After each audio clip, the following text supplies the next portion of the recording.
Hi guys, welcome back to Sunray Art.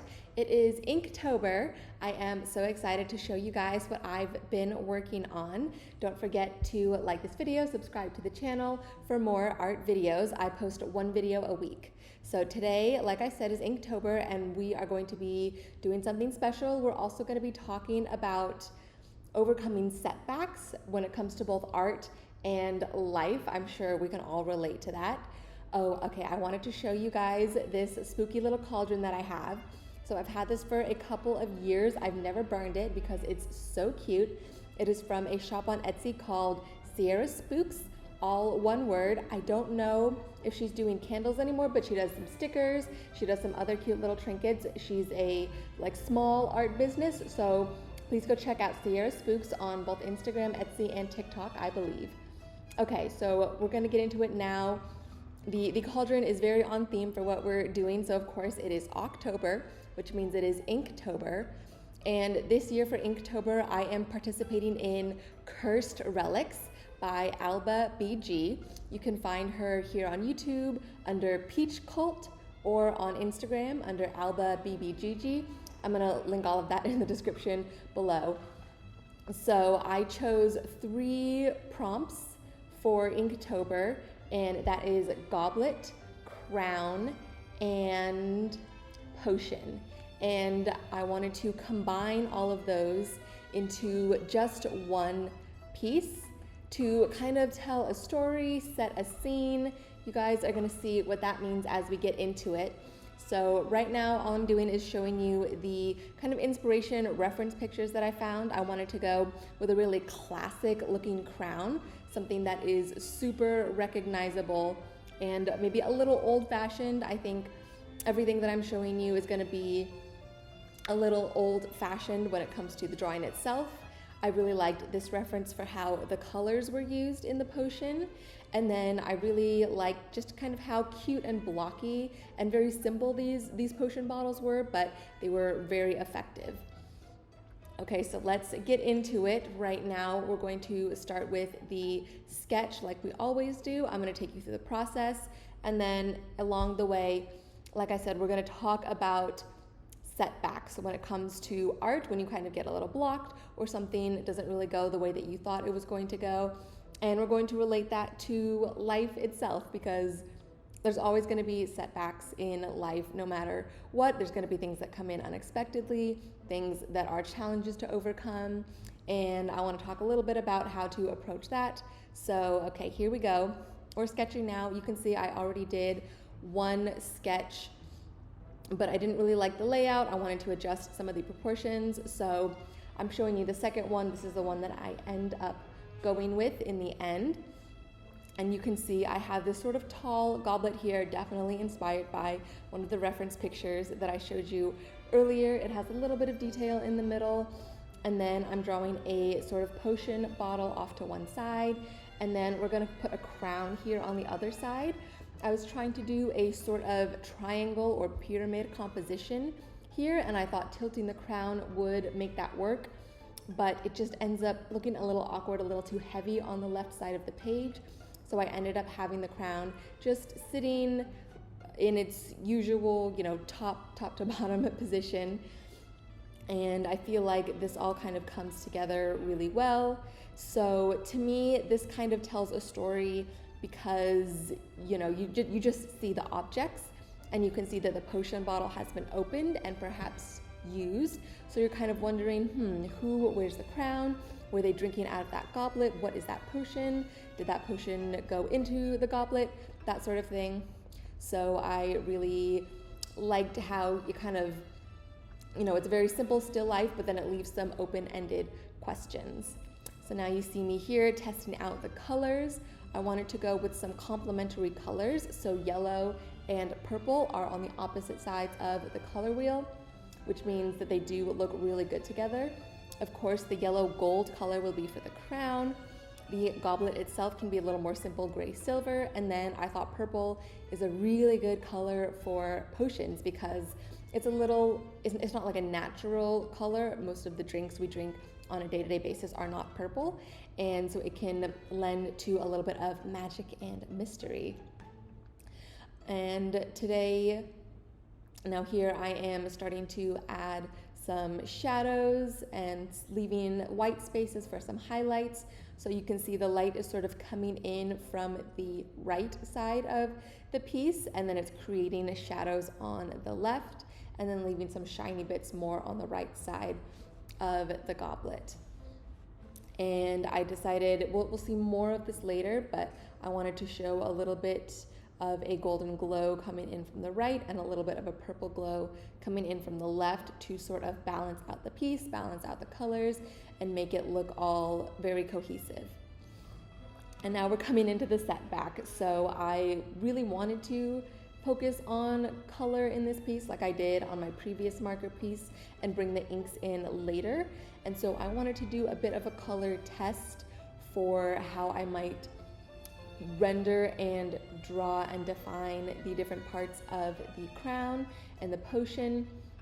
And as I was going into this, I realized that I sort of don't really have the knowledge and skills of how to use and manipulate these markers to create the intended effect that I was going for. And it was going to take me a lot of more time and research and practice to figure that out than I felt like I wanted to dedicate to it, because like I've said, I'm trying to do a piece every week for you guys. So there's the setback. I realize that I kind of don't really know what I'm doing when it comes to markers and creating something this defined and specific.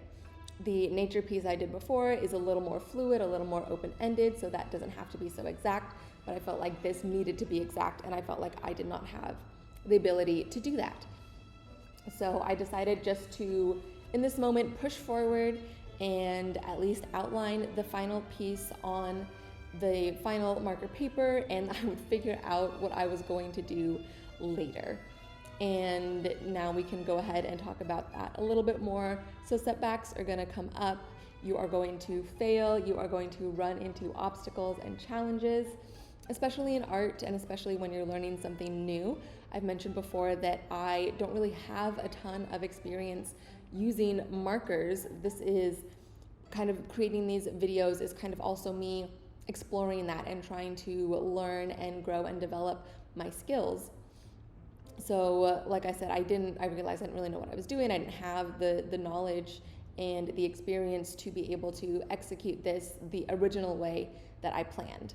So I knew I'm gonna have to pivot, I'm gonna have to try something else. And at this point, I still really didn't know exactly what I was going to do, but I didn't let that stop me.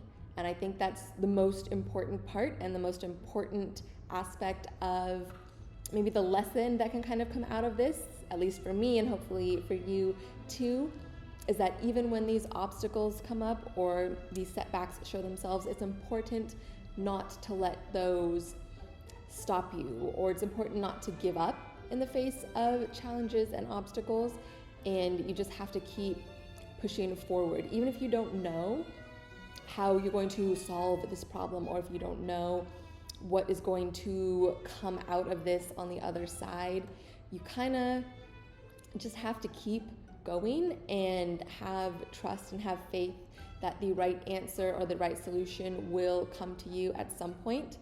It is, in my opinion, not at all productive to be upset and to give up and to sit and stew in whatever negative feelings arise from facing this challenge. I mean, we're all gonna have negative feelings. It's important to acknowledge those, but you can't let that stop you from accomplishing your goal or completing whatever task you have set out to do. It's important to commit, and to commit to something for yourself, to know that you have the ability to set your mind to something you want to do and to push forward and complete it no matter what comes up along the way. And like I said, to not let these obstacles stop you, because if you stop, then you're never going to find the solution. You're never going to overcome that obstacle. You have to keep going. Even if the way forward is unclear, and even if it's going to take some extra time or some extra work, it's important to keep going. So that's what I did here. I decided to just keep going, keep moving forward with the part of the plan that I already had, which was, I had the sketch. I knew I still was going to create this piece. I wasn't just going to give up on it. So I figured I would just keep going, put the sketch down onto the final paper, and then somewhere along the way, the solution would come to me. The process of actually doing the work and putting in the work will sometimes reveal a solution to you, rather than if you just stepped away or walked away or just gave up on it, then you're guaranteed to never find a solution if you give up. But if you keep pushing forward and keep trying, then you can hope, imagine, believe that a solution will reveal itself along the way. So here, coming back to the actual piece, I have kind of defined the goblet, and I'm in here defining details of the potion bottle. I tried a couple of ways to kind of show the liquid. First, they had some movement and some curve in them, but I realized that this piece is very still and it does not have any movement in it. These are just objects sitting still on a table or something, whatever they're sitting on, some flat surface. So I decided that the liquid inside should also be still and flat, and I feel like that fits the theme of the piece in here. There's a lot of very straight lines, and the straight lines are sort of accented by large curving lines. And then I've added a lot of these smaller round shapes on the goblet and on the crown as a sort of balance to those straight lines. So the themes of the piece are echoed throughout every object in it, and then they all come together to form a cohesive composition and end result, end goal.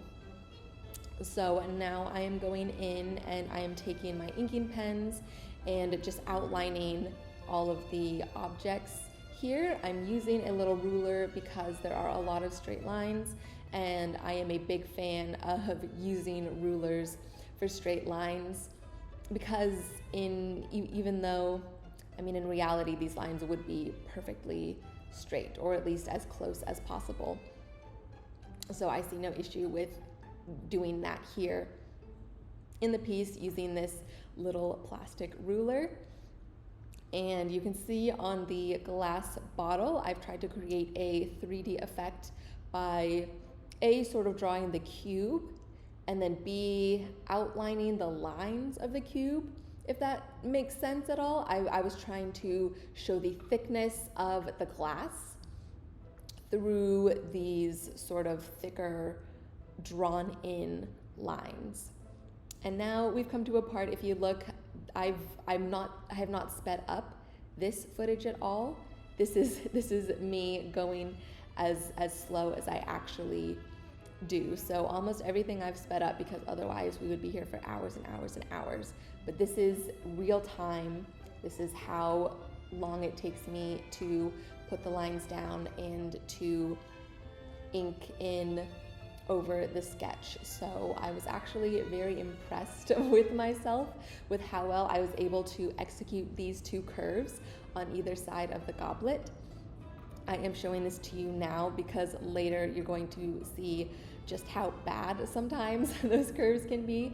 I am, to be honest, sort of out of practice when it comes to inking. I haven't done it in a while, but I figured it is Inktober, so that is a great time to practice and to sort of try again.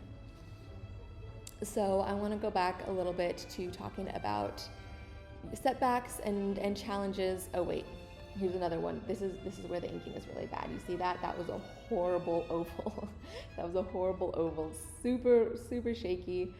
But that, it is what it is, and maybe there's another metaphor. Try as hard as you might, sometimes things won't always turn out exactly the way that you thought they would, or they're not as perfect as you wanted them to be, and sometimes you can't take it back. Sometimes you do something and that's it, and you wanted it to be better, but it's not, and you can't take it back. That happens too, and sometimes you make mistakes in art and in life, and Like in painting, you can kind of paint over it, but when it comes to something like this, you know, that's kind of it. So from there, you just need to move on, right? I made those horrible lines you can even see on the crown. I tried to fix it and it didn't work. And sometimes you just need to move on, and you need to hope that things will get better, or that you'll be able to, I don't know, at least learn from the mistakes that you made, or learn from the things that went wrong, and take the new knowledge and, like it said there, a fresh perspective, and move forward into the future. So now, talking about the fresh perspective, I decided that yes, this is Inktober, so why don't I make this piece more about the inking and less about the colors? So I don't have to try and learn how to use markers in a specific way to draw metal and potions and liquids, but I can focus more on inking and use the pens to define the light and the shadows, and then bring in the color at the end as an added bonus, kind of. So here you see I was leaning heavily on that one reference picture of the goblet that I really loved, and I'm using that to sort of define and inspire what I do here now for the rest of this piece.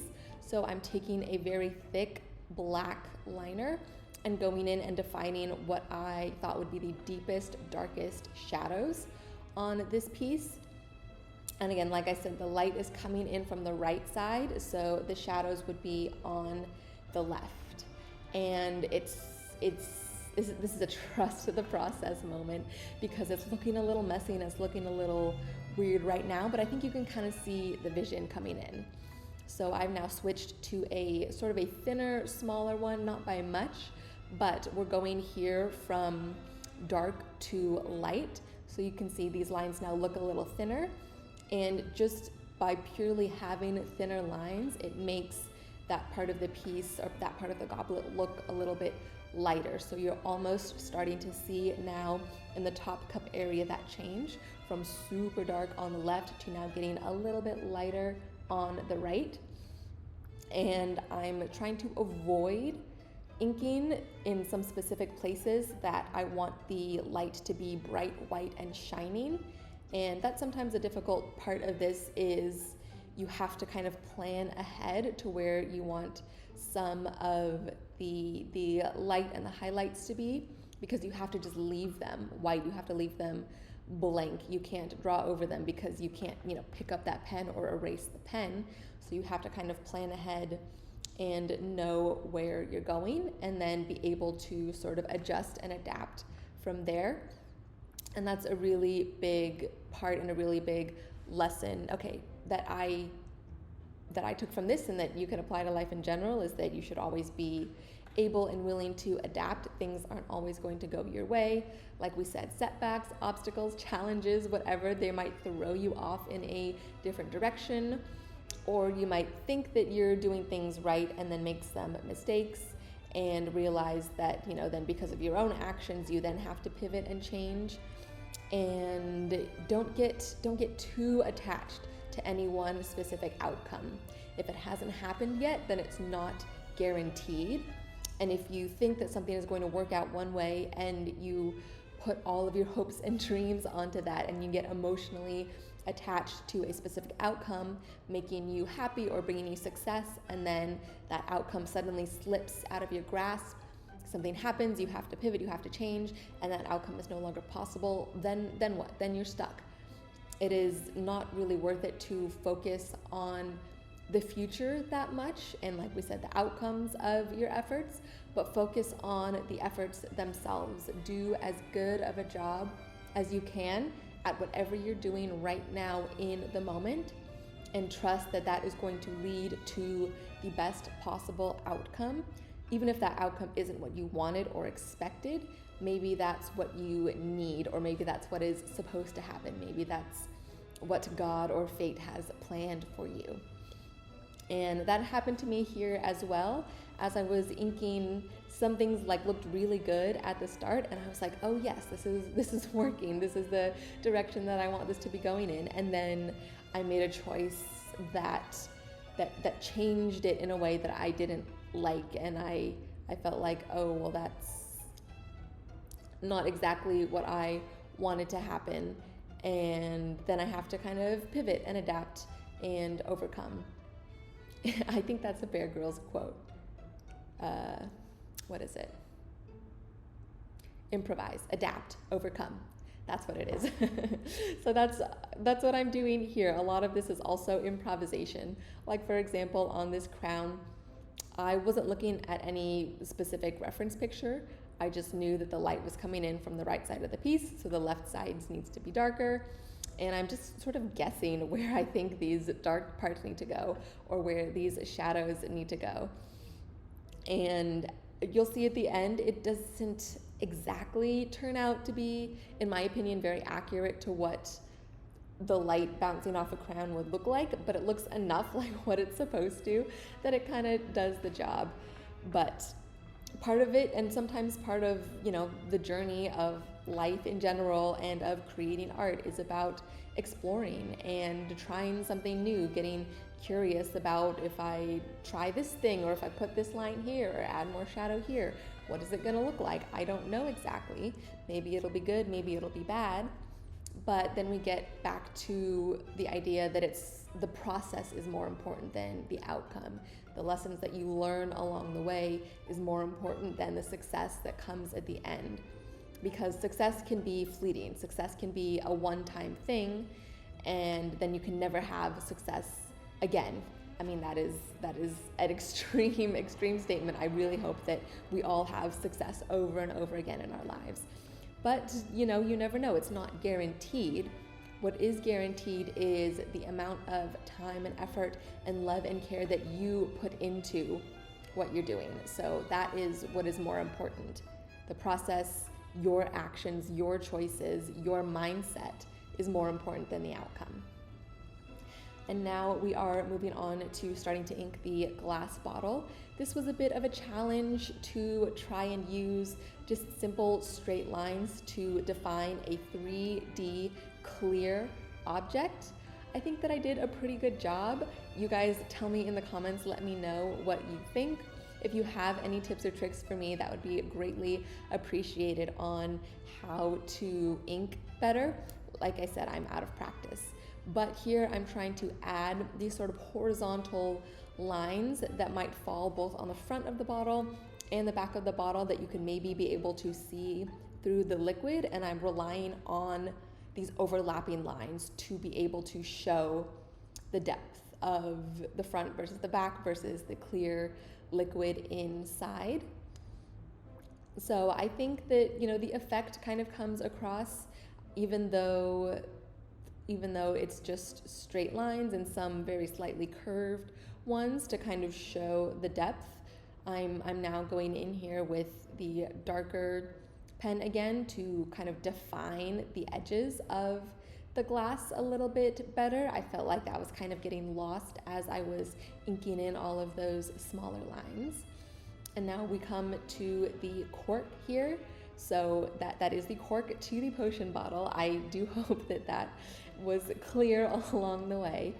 Again, the idea being that this bottle has been opened and used, and what is in it hasn't gone into that goblet. We don't really know as the viewer. I wanted to leave sort of a little bit of question and mystery in there, and hopefully tell a little bit of a story just through the pieces themselves. So it was a little difficult to try and define a rounded cork, again, on a flat surface with just some ink lines. So I tried to do that by using some slightly curved lines, some slightly diagonal lines, and then using those to create kind of a curve shape with the shadows and the light to maybe show the light reflecting off of the curve and kind of those shadows getting darker and deeper towards the back of the curve away from the light. And then adding some little circles and some scribbles here and there to show the texture of it. And now I think the ink is done pretty good. I think now stepping back, kind of looking at it from a little far away, I think it looks really good.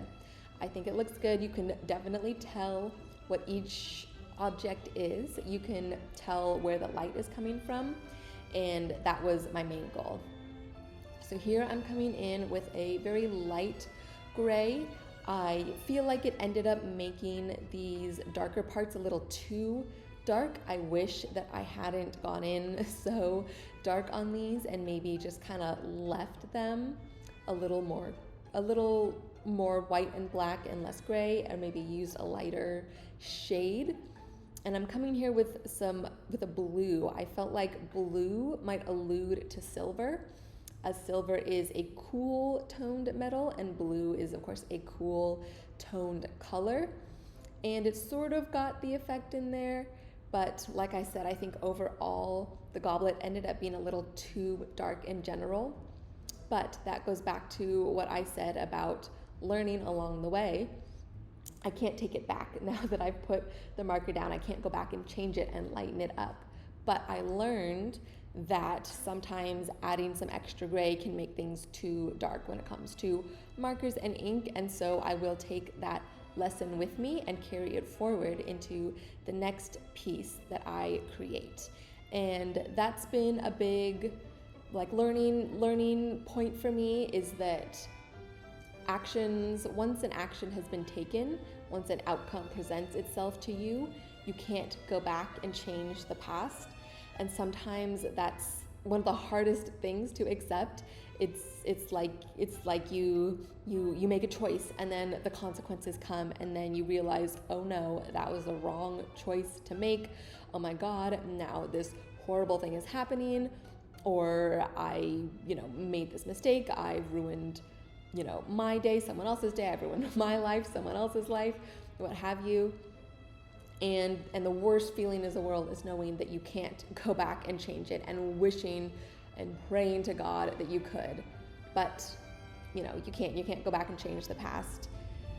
It is what it is. The only thing you can do, and the best thing that you can do, is learn from it. Learn from whatever mistake you made. Learn from whatever setback you have to overcome. That is the best way to keep your own sanity and be able to move forward with any sort of peace or confidence in yourself, is telling yourself that, okay, I made that choice and it was a mistake, and now I know that I am never going to make that choice again. I am never going to make that mistake again. And that, to me at least, that is the only thing that can make it worth it. That's the only thing that can give me enough peace to be able to move on and not drown in whatever guilt I may be feeling or despair that might come up from that sort of thing. I know that's a little heavy. I know that's a little heavy, a little dark. And when we're just, sitting here talking about drawing and putting some ink and some marker down on a piece of paper, but it's a valuable lesson. So like I said, now I know that putting gray over dark ink makes it look a little too dark. Now I know I won't make that choice again, or I will make it with a very specific intention. Again, the bottom line is that I've learned, and once you've learned a lesson, take that with you, carry it with you, imprint it on your soul, so that whatever mistakes you made in the past, whatever choices, sorry guys, my camera cut off. So I believe I was saying that you take those lessons, the lessons that you learn, take them with you, imprint them onto your soul, write them into your memory so that you never make those same mistakes again. And that's the best thing that you can do. And then you just have to move on from there and keep living your life, and know that whatever hardships you have overcome or whatever setbacks that you have solved, then that becomes a part of you and it changes you as a person for the better. Okay, so now we're almost done here. I'm gonna go in and add the last little bits of shine of purple and gold to the opposite sides of the piece. So like, for example, on the right side, the potion is more purple. I'm adding purple to the left. The left side is more gold because of the crown. I'm gonna add gold to the right. And I think sort of breaking outside of the lines here and adding these colors really adds a nice effect that brings, in my opinion at least, brings this piece together and makes it look a little more cohesive and a little more finished. And now the last thing to do is just to add a little bit of sparkle. Like I say, this is always my favorite piece, is going in with some white paint and then adding some extra little highlights along the way to make certain parts of the piece really pop and really stand out. And you're gonna see it in a second here on the goblet. I think that this adds a really nice effect to the goblet because, especially as a piece of metal, I feel like metal always has very bright and specific and well-defined highlights. And even sometimes it looks like the metal is in shadow, but it's catching the light in just the right way that there's a bit of brightness standing out against the shadow. And I do that here on the cup, and I feel like, at least again, in my opinion, as always in my opinion and my experience, I think that this adds a really nice bit of extra depth and layer to the piece. And as we're finishing up here, I want to take a moment to thank Alba BG, who is the original creator and the person who runs Cursed Relics every year for Inktober.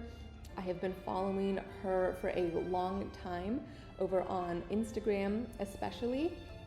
You can follow me there. It's the same thing, sun_ray_art. Go find me on Instagram. Go find Alba on YouTube and Instagram as well. Her art has definitely really inspired me. She has such a unique style and a unique way of using colors, and seeing her be just so authentically herself and putting all of herself into her art has really inspired me to want to do the same for my own art. So thank you, Alba, for putting together Cursed Relics. Without that, this piece would not have come to be, and I would not have learned all of the lessons that I did.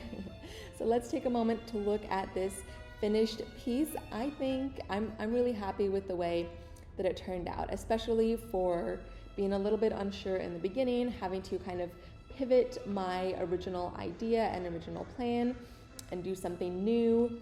Inking in this way with really heavy-handed inking was me definitely pushing myself out of my comfort zone.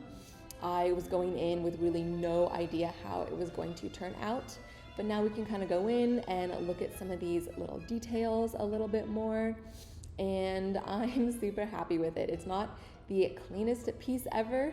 There's things that could certainly be improved, but as a piece all together, I think it looks really good, and sort of the effect that I was going for, I achieved. So yeah, there we go. There we have it. That is the end of this video and the end of Cursed Relics for 2024 for me. Please, like I said, go look at other artists' Cursed Relics pieces, either here on YouTube or over on Instagram. I believe the hashtag is Cursed Relics 2024. Thank you all so much for joining me today. Let me know what you thought of this format. It's kind of the same visuals, but instead of talking just about the piece of art, I've talked a little more about other concepts and ideas and things like that. So let me know what you guys think. I'll be back next week with another video. I hope you have a wonderful day, and I'll see you again very soon. Bye.